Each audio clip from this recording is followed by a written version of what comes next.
Hello everyone, I am Shalini Singh and welcome to my channel. Here we are going to solve some MCQs from chapter 2 and the name of this chapter is Clinical Nutrition and Dietetics. तो first question है while assessing nutritional status of a patient which factor is not considered by the clinical nutritionist. मान लो अगर आप clinical nutritionist हो तो कौन सा ऐसा फैक्टर है वो आप ध्यान में नहीं रखोगे जब आप किसी पेशेंट की न्यूट्रिशनल स्टेटस को असेस कर रहे होगे. ठीक है, मतलब देखो हिंदी में भी देख लो कि रोगी की पोषण स्थिति संबंधी सूचनाएं प्राप्त करने के लिए पोषण विशेषज्ञों द्वारा किस तत्व पर ध्यान नहीं दिया जाता है. देखो हमने पढ़ा था कि क्या क्या चीज़ें एक क्लिनिकल न्यूट्रिशनिस्ट ध्यान में रखता है, ये आपके चैप्टर में बताया गया है. तो यहाँ पे पूछा गया है कि क्या वो चीज़ है जिसको वो ध्यान में नहीं रखेगा.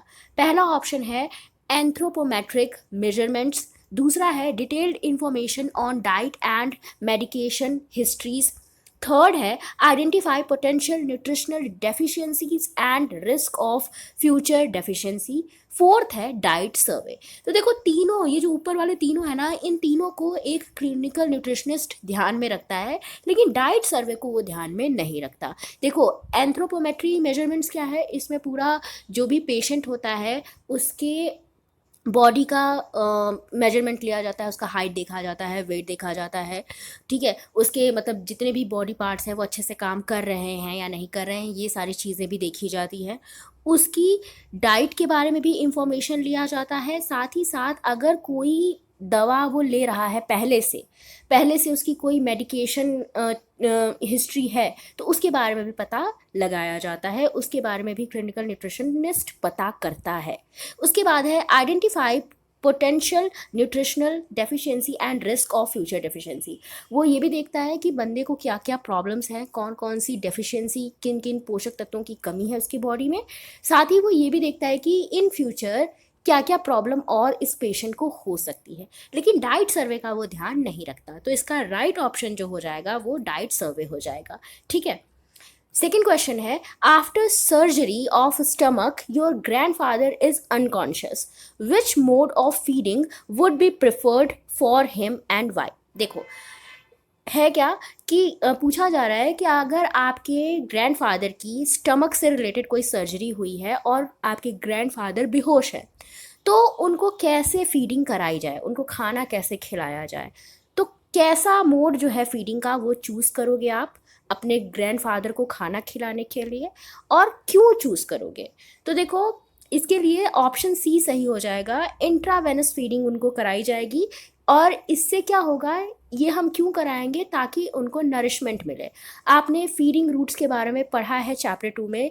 देखो ओरल फीडिंग होती है जब बंदा खा सकता है, अच्छे से चबा सकता है, तो ओरल फीडिंग कराई जाती है और वो सबसे बेस्ट होती है. लेकिन अब आपके ग्रैंडफादर क्या हैं, अनकॉन्शियस है, बेहोश हैं, तो वो तो भाई मुंह से खा नहीं सकते ना, खुद से चबा तो वो सकते नहीं हैं. तो उनको इंट्रावेनस फीडिंग कराई जाएगी, मतलब नसों के थ्रू, वेन्स के थ्रू उनकी बॉडी में खाना पहुंचाया जाएगा, नरिशमेंट पहुंचाई जाएगी.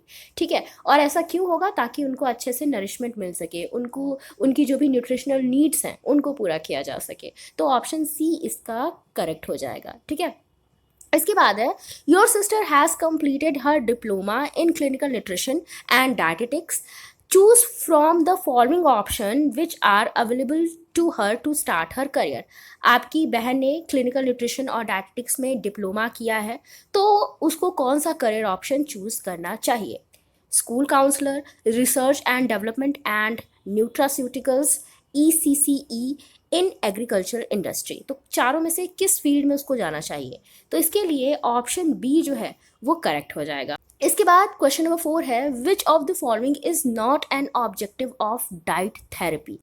यहाँ पे पूछा जा रहा है कि डाइट थेरेपी का ऑब्जेक्टिव इनमें से कौन सा नहीं है.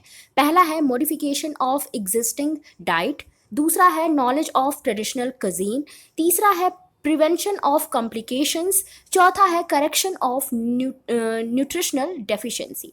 तो देखो, क्या डाइट थेरेपी का ऑब्जेक्टिव नहीं है, क्या उद्देश्य नहीं है डाइट थेरेपी का, तो जो बी ऑप्शन है वो इसके लिए करेक्ट हो जाएगा। आपको ट्रेडिशनल कज़ीन के बारे में नॉलेज नहीं भी होगी तभी भी आप आराम से डाइट थेरेपी दे सकते हो, ठीक है, उसमें ट्रेडिशनल कज़ीन का ध्यान रखने की ज़रूरत नहीं होती।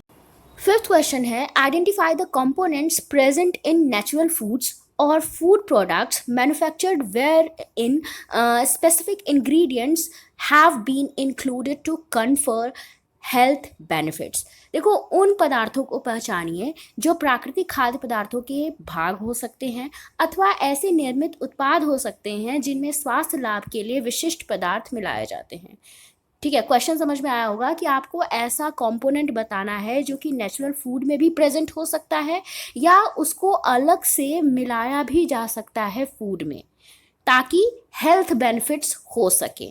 तो इसका जो राइट ऑप्शन है वो न्यूट्रास्यूटिकल्स हो जाएगा। ठीक है, न्यूट्रास्यूटिकल्स क्या होते हैं? ये ऐसे कंपोनेंट्स होते हैं जो नेचुरल फूड में पाए भी जा सकते हैं या इनको अलग से मिलाया भी जा सकता है फूड में, ताकि इससे हेल्थ बेनिफिट्स हो सके। ठीक है, इसके बाद सिक्स्थ क्वेश्चन है, which type of diets should be prescribed by the dietitian to your grandfather who is suffering from kidney and chewing problem respectively. देखो, अगर आपके ग्रैंडफादर हैं, उनको दो प्रॉब्लम है, उनको किडनी से भी रिलेटेड प्रॉब्लम है और उनको चबाने की भी प्रॉब्लम है, मतलब वो आसानी से चबा नहीं सकते खाने को, तो डाइटिशियन उनको कैसी डाइट प्रेस्क्राइब करेगा? तो इसका जो राइट ऑप्शन हो जाएगा वो होगा low protein diet and mechanical soft diet. देखो, लो प्रोटीन डाइट क्यों देंगे हम?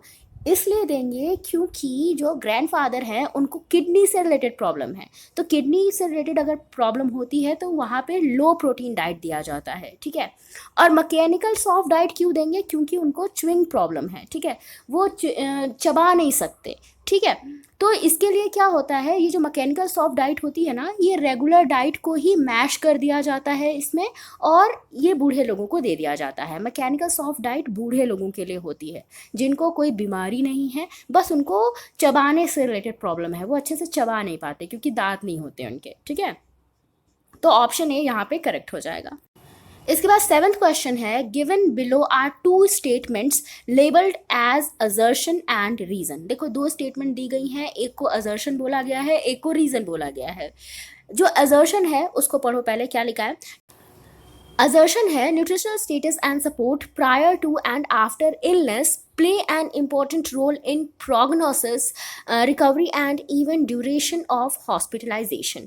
देखो, कहा जा रहा है कि जो nutritional status and nutritional support है वो अगर इलनेस के पहले और इलनेस के बाद में मिल रहा है तो ये बड़ा ही इम्पॉर्टेंट रोल प्ले करता है ये पूर्वानुमान लगाने में कि बंदे की रिकवरी कब तक होगी, जो पेशेंट है उसकी रिकवरी कब तक होगी और कब तक उसको हॉस्पिटल में रखा जाएगा। ठीक है, समझ आया होगा कि जो न्यूट्रिशनल स्टेटस एंड सपोर्ट है ना, वो इम्पॉर्टेंट रोल प्ले करता है ये पता करने में कि बंदे की रिकवरी कब होगी। अगर किसी पेशेंट का न्यूट्रिशनल स्टेटस पता है आपको, तो आप ये बता सकते हो कि कितना टाइम लगभग लगेगा। ठीक है, एक हम पूर्वानुमान लगा सकते हैं, एक कहते हो ना, एक अंदाज़ा लगा सकते हैं कि हाँ इतने दिन में ये ठीक हो जाएगा, इतने दिन तक इसको हॉस्पिटल में रखना पड़ेगा। ठीक है, वही बात यहाँ पे कही जा रही है।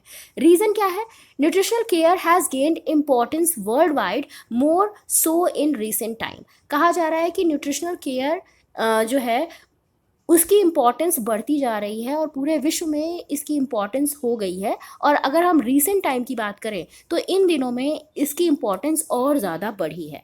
अब आपको यहाँ पे बताना है कि ये दोनों सही हैं या दोनों में से कोई एक सही है। ठीक है, तो यहाँ पे देखो लिखा गया है, आपको ये चारों ऑप्शन में से कोई एक बताना है। पहला है both A and R true and R is the correct explanation.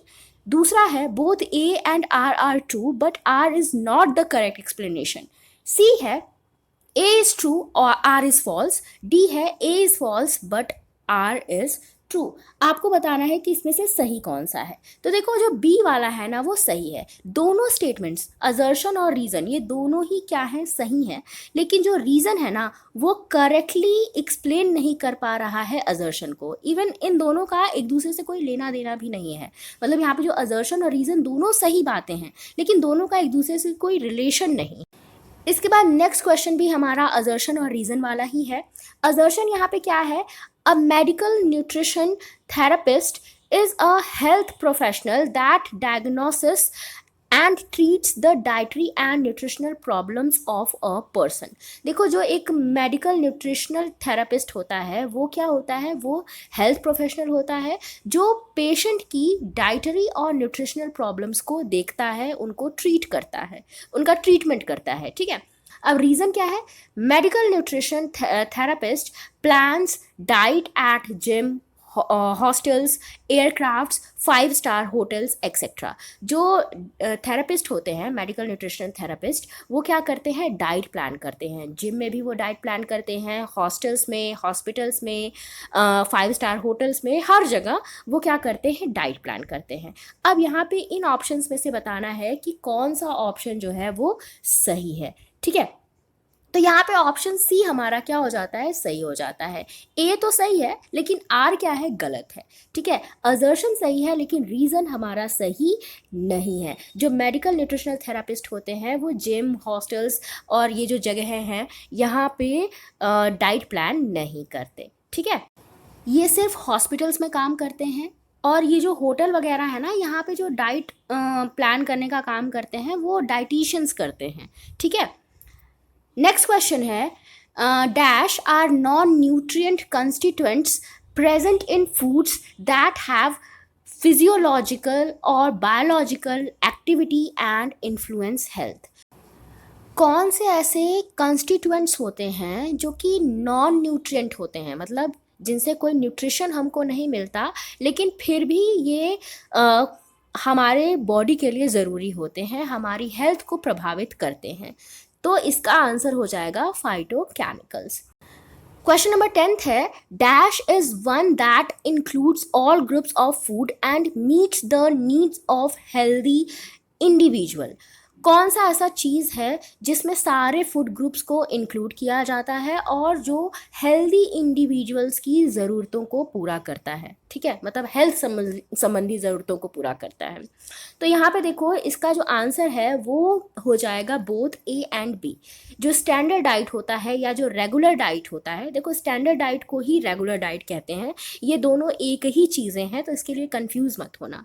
ये क्या होता है, ये नॉर्मल इंडिविजुअल के लिए होता है, हेल्दी इंडिविजुअल के लिए होता है जिसको कोई हेल्थ संबंधी प्रॉब्लम ना हो, जिसको कोई बीमारी ना हो।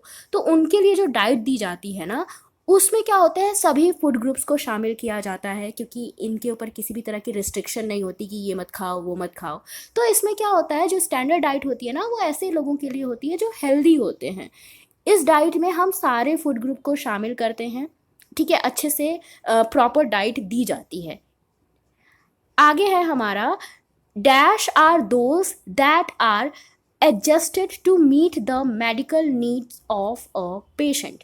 अब ऐसी डाइट आपको बतानी है जिस डाइट को हम एडजस्ट करके बनाते हैं ताकि पेशेंट की मेडिकल नीड्स को पूरा किया जा सके। तो इसको हम बोलेंगे मॉडिफाइड डाइट। ठीक है, संशोधित आहार। इसमें हम क्या करते हैं, जो हमारा रेगुलर डाइट या स्टैंडर्ड डाइट होता है इसमें ही थोड़ा सा हम मॉडिफिकेशन कर देते हैं और फिर इसको हम पेशेंट को देते हैं, इसीलिए इसको हम मॉडिफाइड डाइट बोलते हैं। तो मॉडिफाइड डाइट किन के लिए होती है, पेशेंट्स के लिए होती है, और रेगुलर और स्टैंडर्ड डाइट किन के लिए होती है, हेल्दी लोगों के लिए होती है। तो यहाँ पे 11th क्वेश्चन का राइट ऑप्शन हो जाएगा ऑप्शन नंबर सी। इसके बाद नेक्स्ट क्वेश्चन है, dash is prescribed just after surgery. Surgery के जस्ट बाद कैसी डाइट दी जानी चाहिए ये पूछा जा रहा है। Clear liquid diet, soft diet, liquid diet या रेगुलर डाइट। देखो रेगुलर डाइट या स्टैंडर्ड डाइट मैंने अभी बता दिया आपको। अब ये जो तीनों डाइट है ना ये आपने बुक में पढ़ा होगा। देखो क्लियर लिक्विड डाइट क्या होती है, जो एकदम ट्रांसपेरेंट होती है, जैसे जूस हो गया। ठीक है, सॉफ्ट डाइट क्या होती है, जो सॉफ्ट होती है। ठीक है, ये ट्रांसपेरेंट तो नहीं होती, सॉफ्ट होती है। और लिक्विड डाइट क्या होती है, जो लिक्विड की फॉर्म में होती है, लेकिन ये भी ट्रांसपेरेंट नहीं होती। ठीक है, ये भी पूरी तरह से ट्रांसपेरेंट नहीं होती लिक्विड डाइट। लेकिन क्लियर लिक्विड डाइट क्या होती है, ये ट्रांसपेरेंट होती है, इसके आर पार आप देख सकते हो। जैसे दाल का पानी अगर छान दिया जाए तो वो क्या हो जाएगा, वो क्लियर लिक्विड डाइट में आ जाएगा। लेकिन अगर आप गाढ़ी दाल दे रहे हो, जो मतलब अगर आप खिचड़ी बना रहे हो, तो वो सॉफ्ट डाइट में आ जाएगा। लेकिन आप ऐसी दाल दे रहे हो जो छाना जिसको आपने नहीं है, जो थोड़ी सी गाढ़ी है, वो लिक्विड डाइट में आ जाएगी।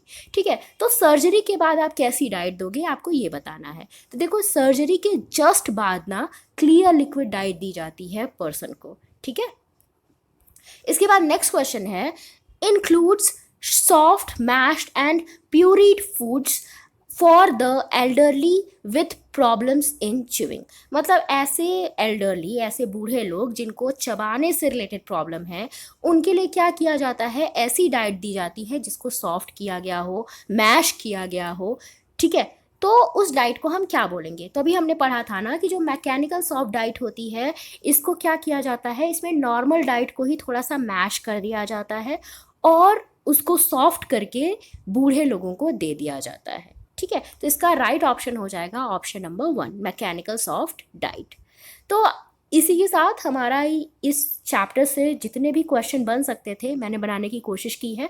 देखो, क्वेश्चन और भी बन सकते हैं, लेकिन आप सिर्फ वो क्वेश्चन पढ़ो ना जो जहाँ पे लगता है आपको कि आप फंस सकते हो, जहाँ पे आपको लगता है कि इन क्वेश्चंस में डाउट है, तो वो मैंने यहाँ पे आपको बताने की कोशिश की है। फिर भी अगर कोई भी डाउट हो आपको तो आप कमेंट सेक्शन में पूछ सकते हो। कोई सजेशन है तो वो भी बता सकते हो, लिख सकते हो कमेंट सेक्शन में। वीडियो अच्छा लगा हो तो लाइक कर देना, शेयर कर देना और चैनल को सब्सक्राइब कर देना। Thank you for watching.